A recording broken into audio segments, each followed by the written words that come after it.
சென்னை பூந்தமல்லி நெடுஞ்சாலையில் சென்ட்ரல் ரயில் நிலையத்திற்கும் ரிப்பன் பில்டிங்கிற்கும் இடையில் செந்நிறமாக பிரிட்டிஷ் கட்டட கலைநயத்துடன் நிமிர்ந்து நிற்கிறது விக்டோரியா பப்ளிக் ஹால். சென்னையின் வரலாற்று புகழ்மிக்க இந்த கட்டடம் 120 ஆண்டுகள் பழமை வாய்ந்தது.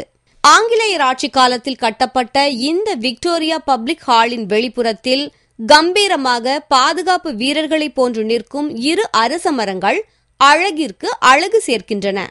இந்த ஹால் எந்த ஒரு உபயோகத்திற்கும் பயன்படாத நிலையில் உள்ளதால் இந்த கட்டடத்தை கலைநயம் தொன்மை மாறாமல் புதுப்பிக்க சென்னை மாநகராட்சி திட்டமிட்டுள்ளது.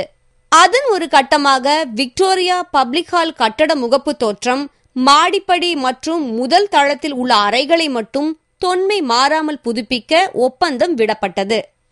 புதுப்பிக்கும் பணியை 30 லட்சம் ரூபாய் செலவில் தனியார் நிறுவனத்திடம் சென்னை மாநகராட்சி ஒப்படைத்துள்ளது.